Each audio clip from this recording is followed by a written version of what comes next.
सिद्धाणं नमो आयर्याणं नमो वज्जायणं नमो लोये सव्वसावणं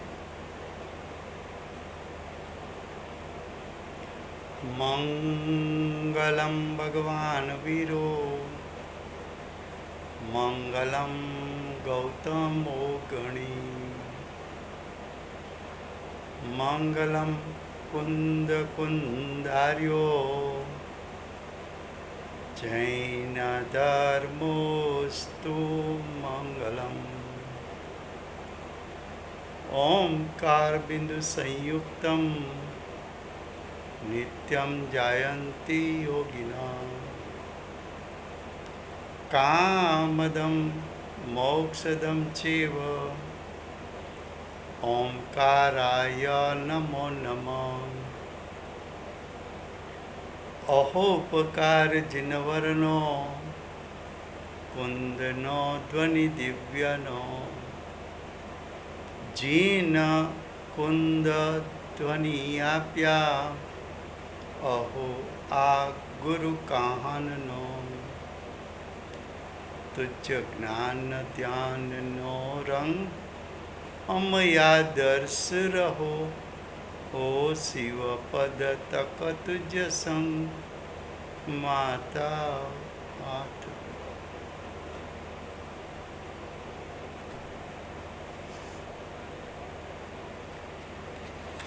ये जैन सिद्धांत प्रवेशिका है।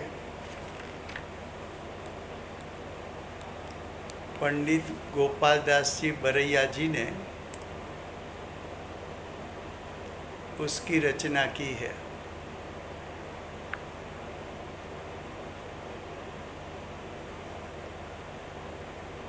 इसका प्रकाशन दिगंबर जैन स्वाध्याय मंदिर ट्रस्ट सोनगढ़ ने किया है। दूसरा अधिकार 148 कर्म प्रकृति उसका विषय चलता है। उसमें कर्म का उदय,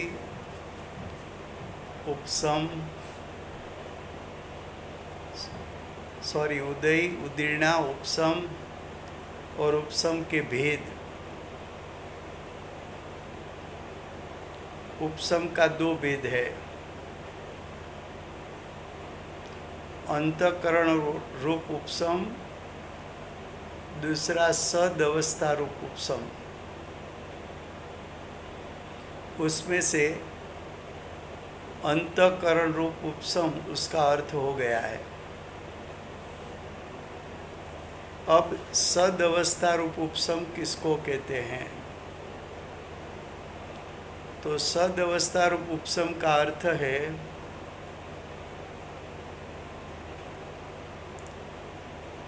कि वर्तमान समय में तो कर्म का उदय होता है। तो वर्तमान समय में कौन से कर्म का उदय हुआ? तो कि जिसका अबाधा काल पूरा हो गया था वो कर्म उदय में आए। लेकिन जिसका अबाधा काल पूरा नहीं हुआ है वो कर्म जो सत्ता में रहते हैं, ऐसे कर्म को सदवस्था रूप उपसम कहने में आता है। तो अब देखो उसकी परिभाषा क्या बताई। उसका उत्तर वर्तमान समय को छोड़कर ऐसा क्यों कहा? तो कि वर्तमान समय में तो जिसका अबाधा काल पूरा हो गया है वो कर्म का उदय चालू है। तो वर्तमान उदय को छोड़कर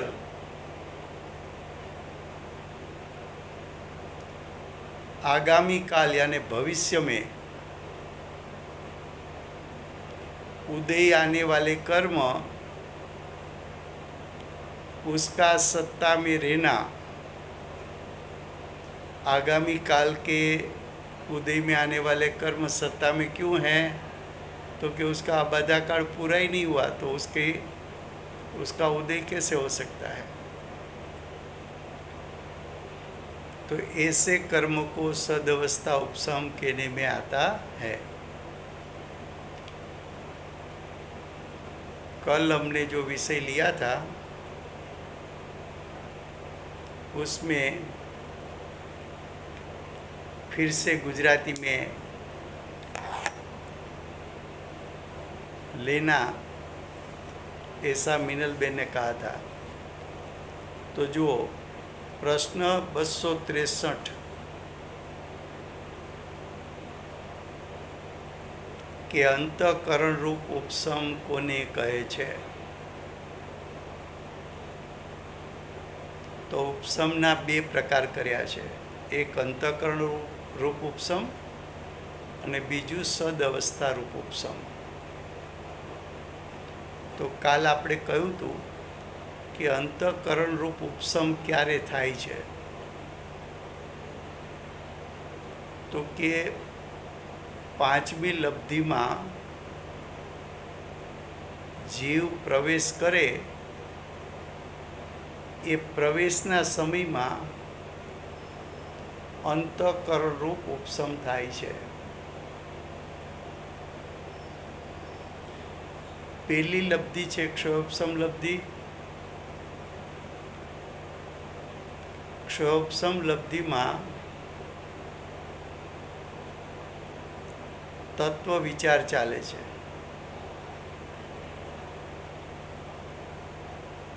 તત્વ વિચારમાં આત્માના હિતપૂર્વક એટલે સમ્યક દર્શનની પ્રાપ્તિના હેતુથી તત્વ વિચાર કરવો એને ક્ષયોપશમ લબ્ધિ કીધી છે. અને તત્વ વિચાર કરવાથી કસાયો મંદ થાય છે. કસાયો મંદ થાય એટલે તત્વ વિચારનું જોર વધી જાય છે.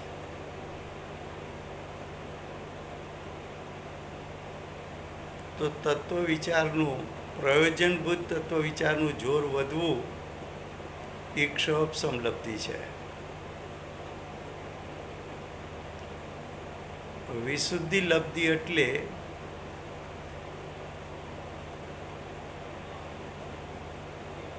જે તત્વ વિચારને કારણે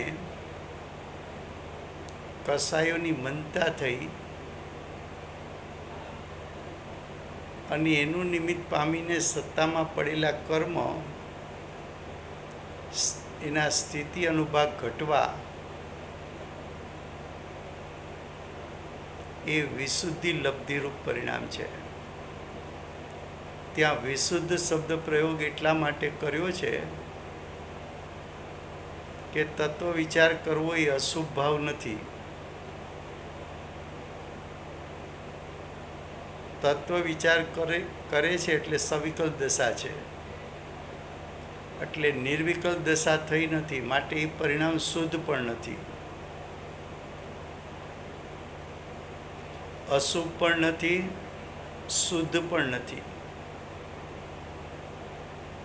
તો કોઈને એમ થાય કે અશુભ પણ નથી અને શુદ્ધ પણ નથી, તો એને શુભભાવ કહેવા કે ન કહેવા?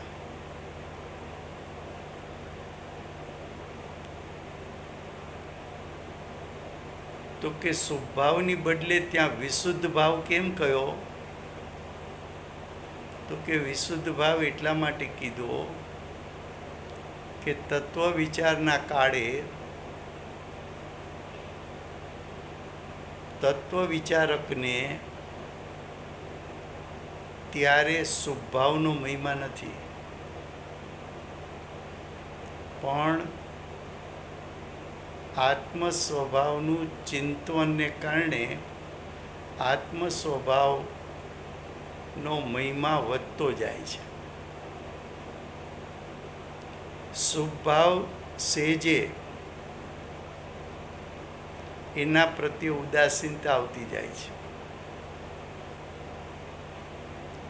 ખરેખર સવિકલ દશાના સ્વભાવને પણ ગૌણ કરવાનો પ્રયત્ન એ તત્વ વિચાર છે. અને એને કારણે ઉત્પન્ન થયેલી ભાવોની મંદતા પણ એમની દિશા આત્મ સ્વભાવને ગ્રહણ કરવાની છે. માટે પરિણામને વિશુદ્ધ કીધા. પછી દેશના લબ્ધિ, જ્ઞાનીનો ઉપદેશ મળવો, તીર્થંકરની વાણી મળવી, જીનવાણીનો યોગ મળવો, એ દેશના છે. જ્ઞાનીની વાણી મુજબ ભાવ ભાષણની પ્રાપ્તિ કરવા પુરુષાર્થ કરવો એ દેશના લબ્ધિ છે. પ્રાયોગિક લબ્ધિમાં દેશના લબ્ધિ કરતાં પણ પુરુષાર્થ અનેક ગણો થાય. અશુભ ભાવો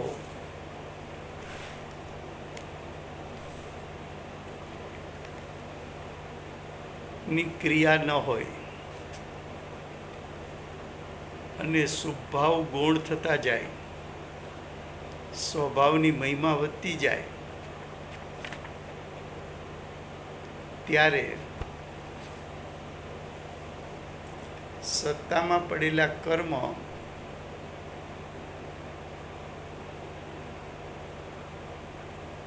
એક સાથે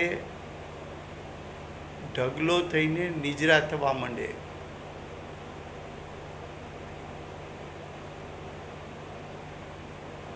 એ બધું કાર્ય પ્રાયોગિક લબ્ધિમાં થાય છે. પ્રાયોગિક લબ્ધિમાં પુરુષાર્થનો વેગ વધી જતા કરણ લબ્ધિમાં જીવ પાંચમી લબ્ધિમાં પ્રવેશ કરે છે. પાંચમી લબ્ધિમાં પ્રવેશ કર્યો ત્યારે આ અંતઃકરણ રૂપ ઉપશમ થાય છે. અંતઃકરણ રૂપ ઉપશમ એટલે જીવના સ્વભાવલક્ષી પુરુષાર્થને કારણે નજીકમાં જે મિથ્યાત્વ કર્મ ઉદય આવવા યોગ્ય હતું એ પુરુષાર્થના વેગનું નિમિત્ત પામીને એ કર્મ દૂર ઠેલાઈ જાય છે, દૂર ચાલ્યું જાય છે, ઉદયરૂપ નથી થઈ શકતું. એટલે મિથ્યાત્વ કર્મ એ જે સમયે ઉદયમાં આવવાનું હતું એ જગ્યા ખાલી પડી ગઈ. બીજી બાજુ જીવ સ્વભાવલક્ષી પુરુષાર્થના વેગ સાથે પાંચમી લબ્ધિમાં પ્રવેશો છે. તો જ્ઞાયકનું ગ્રહણ થયું અને બીજી તરફ મિથ્યાત્વ કર્મ ઉદયરૂપ નથી. તો મિથ્યાત્વ કર્મ સ્વભાવલક્ષી પુરુષાર્થને કારણે આગળ ચાલ્યું જાય અને એ કર્મ સત્તામાં રહે, એને અંતઃકરણ રૂપ ઉપશમ કહેવામાં આવે છે.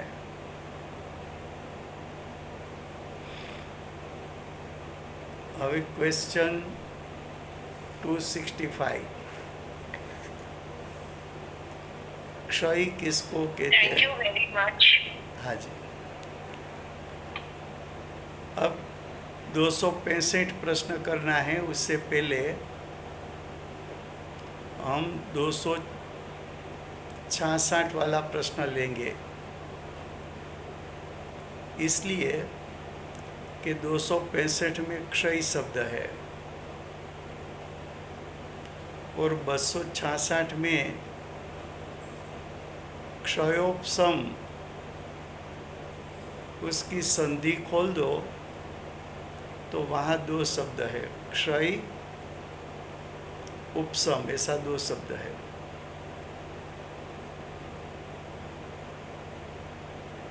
दो 266 में जो क्षय है उसका अर्थ, और 265 में क्षय शब्द है, दोनों का अर्थ भिन्न भिन्न है। कैसी तरह? तो पहले क्षयोपशम की बात बताते हैं, बाद में क्षय की बात बताएंगे तो मालूम पड़ जाएगा। तो प्रश्न 266, क्षयोपशम किसको कहते हैं?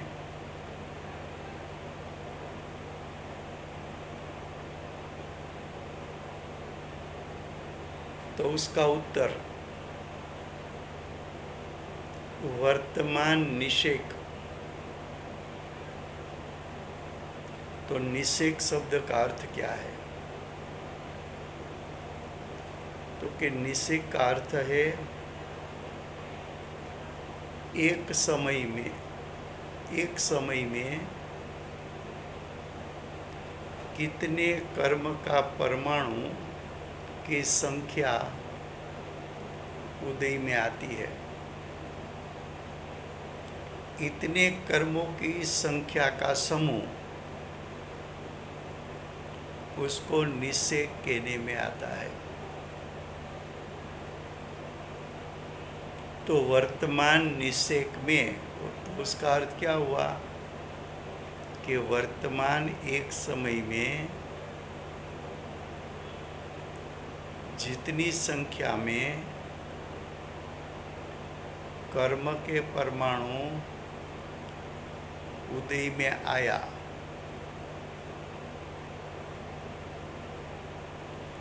वो सर्वघाती स्पर्धकों को उद्याभावी क्षय।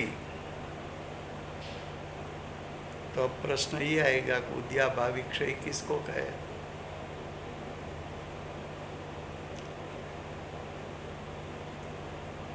तो देखो, उद्याभावी क्षय की परिभाषा बताई है प्रश्न 273 में।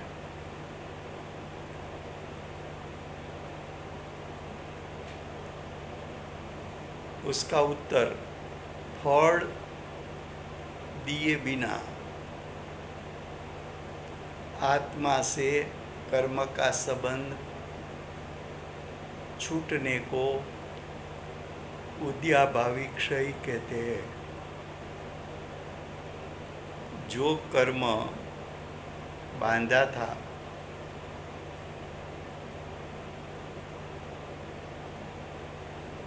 वो कर्म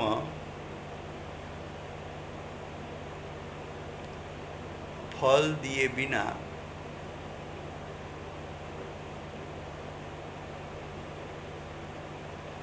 आत्मा के प्रदेश से उसका संबंध छूट गया, उसको उद्याभावी क्षय कहते हैं।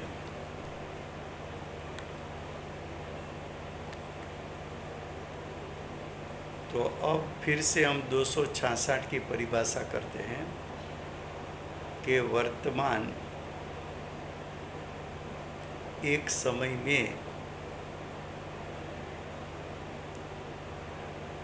जितने परमाणु की संख्या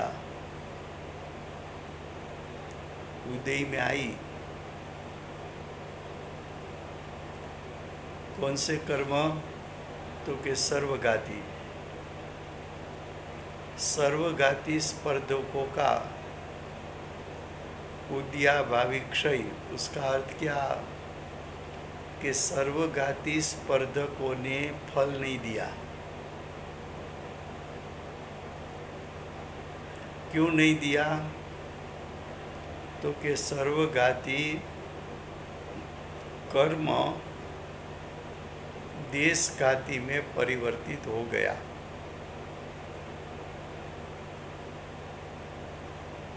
तो सर्वघाती में से जो देशघाती हुआ, तो अब देशघाती का उदय हुआ।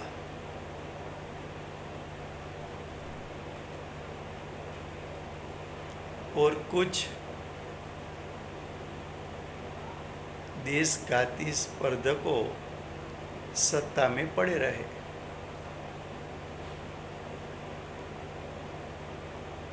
तो क्षय का अर्थ क्या किया? क्षयोपशम में क्षय का अर्थ क्या? तो कि सर्वघाती कर्म जो है उसको फल देने की ताकत ज़्यादा होती है, लेकिन जीव का स्वभावलक्षी पुरुषार्थ के कारण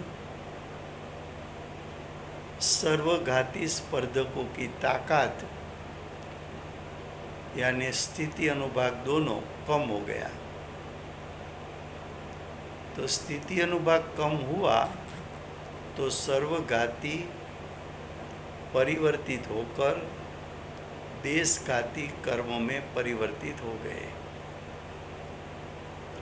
तो सर्वघाती में से देशघाती होना उसको क्षय कहना है, ऐसा एक अर्थ।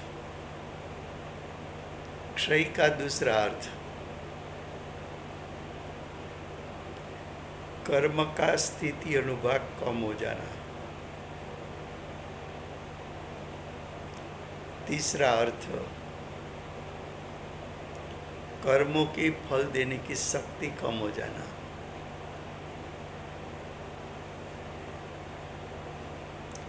तो जब क्षयोपशम होता है तब क्या होता है?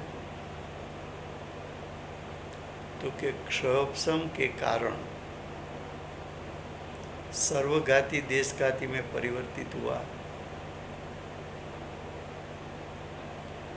उदय सर्वघाती का नहीं आएगा, देशघाती का आएगा। तो देशघाती को फल देने की शक्ति कम है और कुछ कर्म तो सर्वघाती में से देशघाती तो हुआ, लेकिन उसका अबाधा काल पूर्ण नहीं हुआ है, इसलिए सत्ता में पड़े रहे। तो क्षयोपशम में क्या क्या होता है? सर्वघाती देशघाती होते हैं, नंबर 1। नंबर 2, देशघाती का उदय होता है। 3, तीसरा, कुछ सर्वघाती में से देशघाती हुए लेकिन उसका आबादा काल पूरा नहीं हुआ है, तो सत्ता में पड़े रहेंगे, उसको क्षयोपशम कहने में आता है। तो यहाँ क्षय का अर्थ कर्म का नाश नहीं है। यहाँ कर्म क्षयोपशम में क्षय का अर्थ सर्वघाती कर्मों देशघाती में परिवर्तित होना, ऐसा एक अर्थ कर सकते हो। दूसरा अर्थ कर सकते हो कि कर्मों की जो स्थिति अनुभाग था वो उसका कम हो जाना। तीसरा अर्थ कर सकते हो कि सर्वघाती का तो फल कठिन आने वाला था, लेकिन देशघाती हो गए तो अब वो कर्म का फल देने की ताकत टूट गई, तो अब कर्म कठिन उदय में नहीं आएगा। लेकिन प्रश्न 265 में क्षय किसको कहते हैं? तो उसका उत्तर है कर्म की आत्यंतिक निवृत्ति। कर्म आत्मा के प्रदेश से निजर कर छूट गए। वहाँ ऐसा नहीं हुआ कि भाई सर्वघाती में से देशघाती हुआ, ऐसा कुछ नहीं। सीधा कर्म की निजरा। कर्म की निजरा का अर्थ कर्म आत्म प्रदेश पर से खिर जाना, उसको क्षय कहा। क्षय का दूसरा अर्थ है नाश। कर्म का नाश हो गया। नाश हो गया उसका अर्थ जीव और कर्म के संबंध छूट गया, अब संबंध नहीं रहा।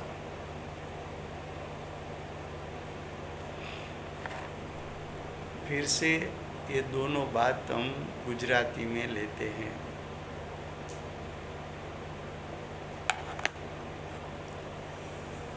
प्रश्न 265 में क्षय कोने कहे छे?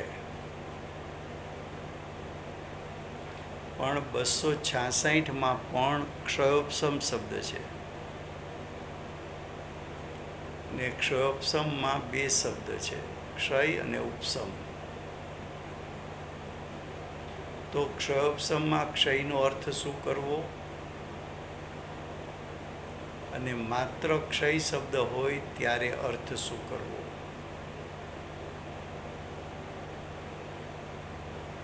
तो पहला આપણે क्षयोपशमની વાત બતાવીએ છીએ, પછી ક્ષયની વાત બતાવશું।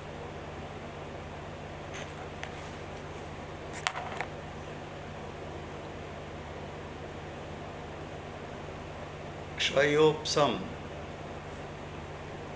હવે એની સંધિ ખોલો તો કે क्षय प्लस उपशम।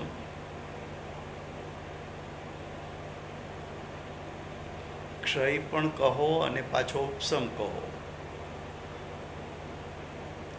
जो तमे क्षयनो अर्थ कर्मनी निजरा करी नाखो तो पछी उपशम एटले सत्तामां पड़ेला कर्मनी वात तो रहेती नथी।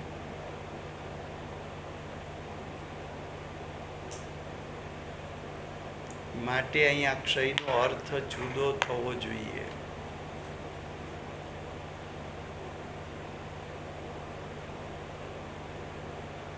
क्या कहा कि क्षयोपशम में संधि खोल दो, क्षय प्लस उपशम। अगर क्षय का अर्थ नाश करो, कर्म की निजरा करो, तो उपशम की बात तो बचती ही नहीं है। क्यों? उपशम का अर्थ तो है सत्ता में कर्म का रहना, लेकिन आपने तो बोला क्षय का अर्थ कर्म की निजरा, तो सत्ता में कैसे रहेंगे? इसलिए यहाँ क्षय का अर्थ हाँ जी ए तो लઉં છું એટલે આ ક્ષયોપશમની વાત પહેલાં મેં હિન્દીમાં નહોતી લીધી ને એટલે આટલી વાત ફરી વાર લીધી હિન્દીમાં। હા, હવે ક્ષયોપશમ એમાં ક્ષય અને ઉપશમ, તો ત્યાં ક્ષય શબ્દનો અર્થ છે કે કર્મ બે પ્રકારના,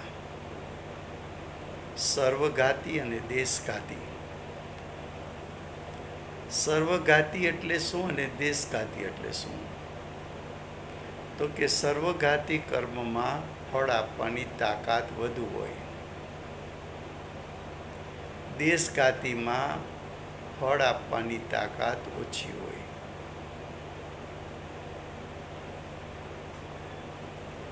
સર્વઘાતીના અનુભાગ રસ વધારે છે માટે ફળ વધુ આપે છે,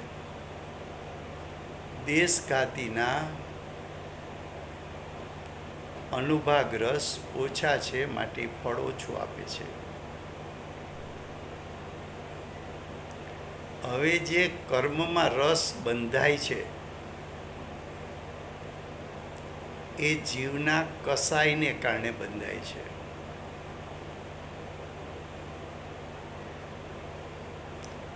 જીવનો કસાયની તીવ્રતા જેટલી વધુ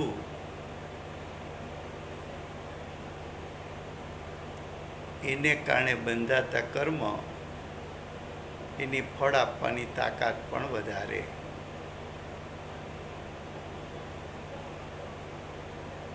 હવે બીજો પ્રશ્ન એ થાય કે સર્વઘાતીમાંથી કર્મો દેશઘાતી શું કામ થઈ જાય અથવા કેવી રીતે થાય?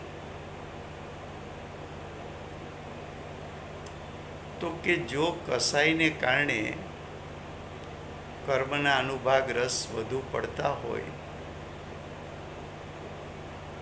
તો સ્વભાવલક્ષી પુરુષાર્થને કારણે ઉત્પન્ન થતા વિશુદ્ધ પરિણામ તેમજ શુદ્ધ પરિણામ, તો વિશુદ્ધ પરિણામ અને શુદ્ધ પરિણામ એનું નિમિત્ત પામીને સત્તામાં પડેલા કર્મ જે છે એના અનુભાગ રસ સુકાઈ જાય છે, ઘટી જાય છે.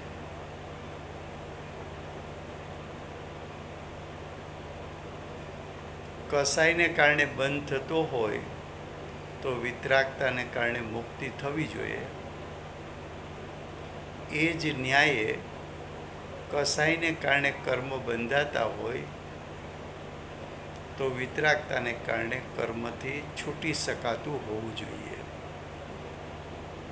એટલે માનો કે તમે બહુ તીવ્ર કર્મ બાંધ્યા છે તો એની ચિંતા કરવાની જરૂર એટલા માટે નથી કે ઉદયમાં આવે ત્યાર પહેલાં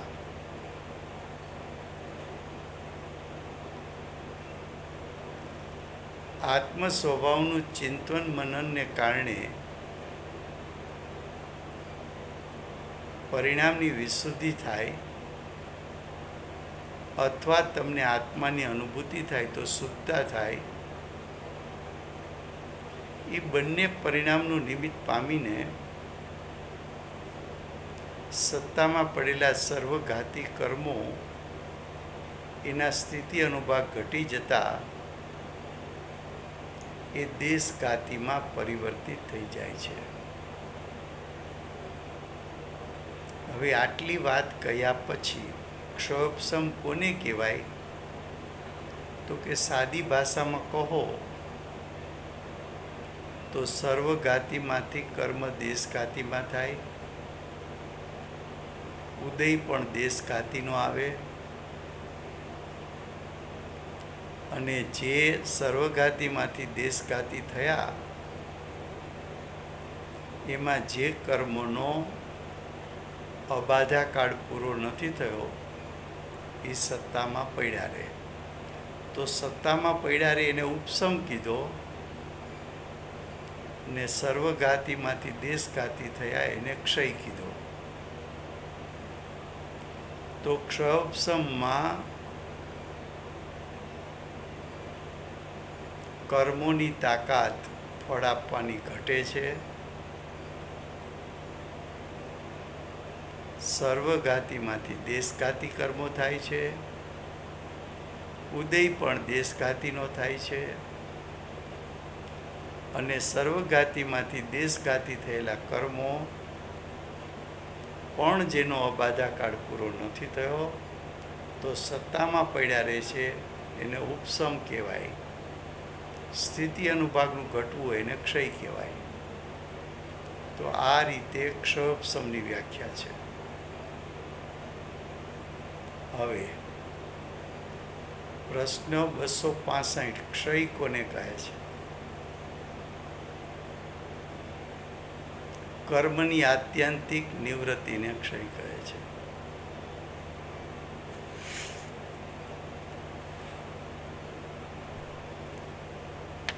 પછી પ્રશ્ન 267 निषेक किसको कहते हैं? निषेक का अर्थ है एक समय में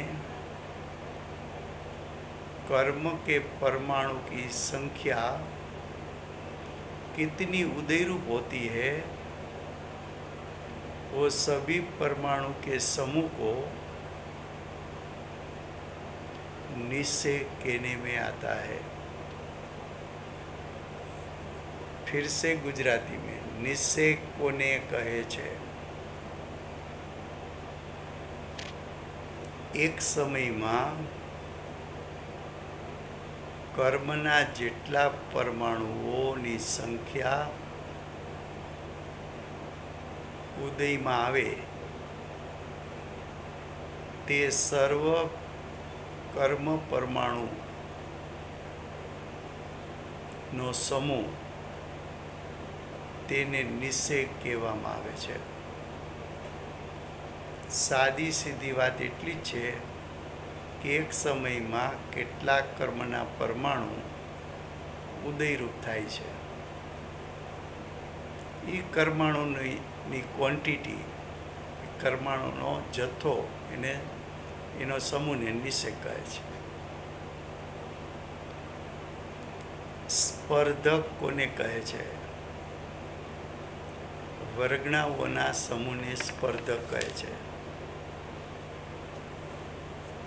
हिंदी में स्पर्धक किसको कहते हैं? तो वर्गणा के समूह को स्पर्धक कहते हैं. हमने पहले हम बता चुके हैं, फिर से वर्गणा 23 प्रकार की होती है. वर्गणा पुद्गल का स्कंद है.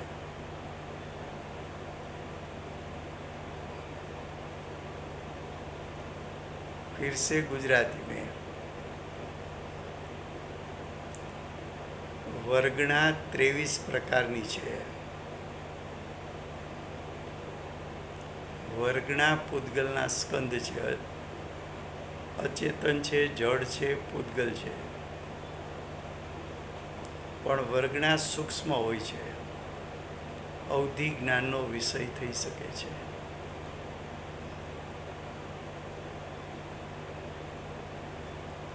વર્ગણા 23માંથી 5 વર્ગણા મુખ્ય છે.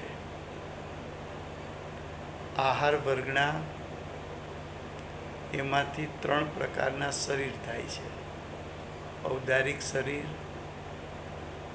વૈક્રિક શરીર અને આહારક શરીર. એ આહાર વર્ગણા. તેજસ વર્ગણામાંથી તેજસ શરીર થાય છે. કર્મણ વર્ગણામાંથી કર્મો બને છે.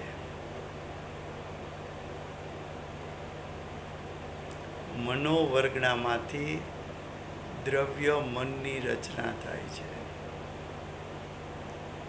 ભાષા વર્ગણામાંથી શબ્દની રચના થાય છે. આ 5 વર્ગણા મુખ્ય છે. હવે કે છે વર્ગણા કોને કહેવાય? તો કે વર્ગોના સમૂહને વર્ગણા કહે છે. फिर से वर्गणा किसको कहते हैं? तो कि वर्गों का समूह, उसको वर्गणा कहते हैं. तो तब प्रश्न ये होगा कि वर्ग किसको कहते हैं?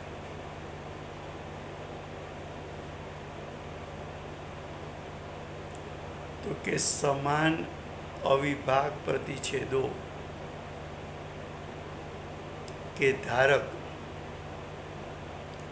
प्रत्येक कर्म परमाणु को वर्ग कहते हैं. उसका अर्थ हम बाद में करते हैं, पहला 271 का अर्थ करेंगे. अविभाग प्रतिच्छेद किसको कहते हैं?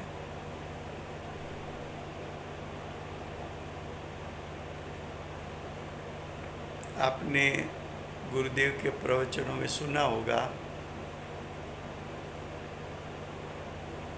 कि पर्याय में 60 गुणानी वृद्धि होती है. पर्याय में अनंत अविभाग प्रतिच्छेद होते हैं. अविभाग प्रतिच्छेद केवल ज्ञान का विषय है. ऐसी सब बात आपने गुरुदेव के प्रवचन में सुनी होगी. तो क्या अविभाग प्रतिच्छेद का सरल भाषा में अर्थ क्या है?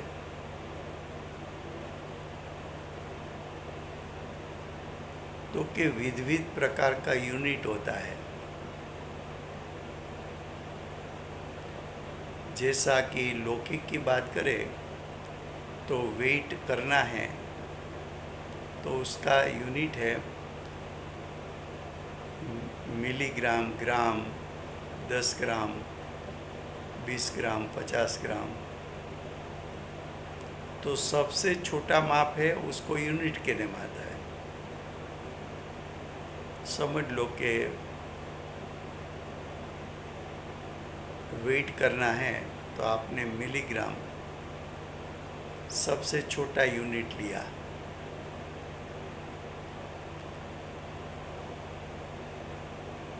मेजरमेंट करना है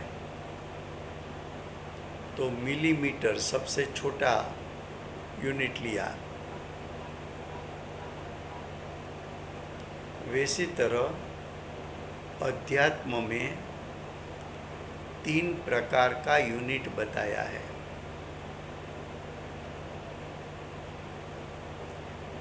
अध्यात्म में क्षेत्र मापना है तो सबसे छोटा अंश को प्रदेश कहने में आता है।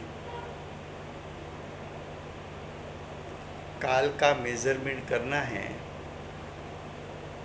तो सबसे छोटा काल एक समय, वो काल का यूनिट है। वैसी तरह स्वभाव, उसका सबसे छोटा यूनिट अविभाग प्रतिच्छेद है।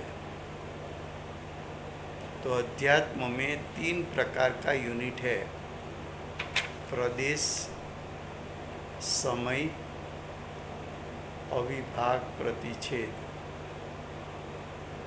प्रदेश क्षेत्र मापने के लिए, समय काल मापने के लिए, अविभाग प्रतिच्छेद स्वभाव के लिए। तो जो समान अविभाग प्रतिच्छेद, समान स्वभाव वाला अविभाग प्रतिच्छेद इकट्ठे होते हैं तो उसमें से वर्ग बनता है। समान स्वभाव वाले वर्ग इकट्ठा होते हैं तो वर्गणा बनता है, और समान स्वभाव वाली वर्गणा उसका समूह होता है तो स्पर्धक बनता है। परिवार गुजराती में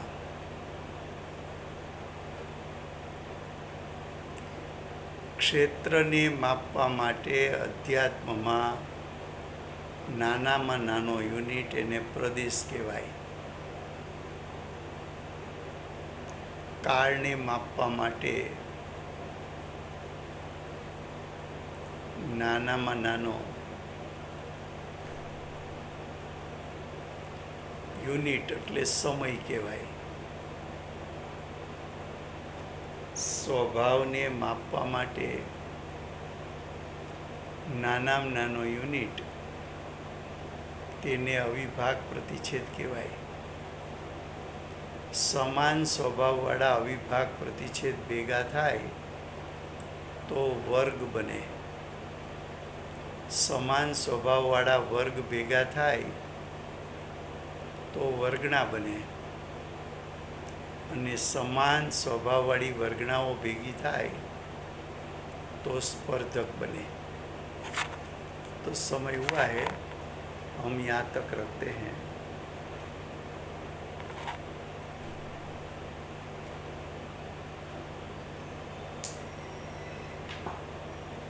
वर्तमान चौवीसीना आखरी तीर्थंकर बाल ब्रह्मचारी महावीर भगवान नो जय हो। महाविद्य क्षेत्रे बिराजता प्रथम तीर्थंकर धर्म धुरंधर अनंत चतुष्टय के धारक दिव्य ध्वनि के दातार अपने शासन उपकारी श्री सिमंदर भगवान की जय। प्रमत अप्रमत गुणस्थानधारी हालता चालता सिद्ध माँ समर्थाचार्य भगवत कुंकुंदाचार्य देवनो जय। वर्तमान काळे जीव અને કર્મમાં જીવની મુખ્યતાથી ઉપદેશ આપનાર તીર્થના નાયક, તીર્થના સ્થાપક, તીર્થના પ્રવર્તક પરમ કૃપાળુ શ્રી સદગુરુદેવનો જય હો.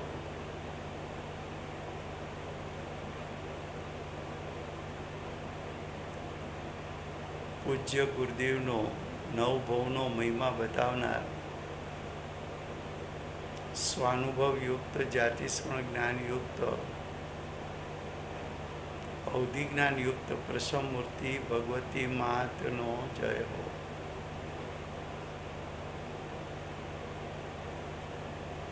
સમ્યક દર્શનની પ્રાપ્તિમાં નિમિત્તરૂપ અષ્ટજીનવાણી માતનો જય હો.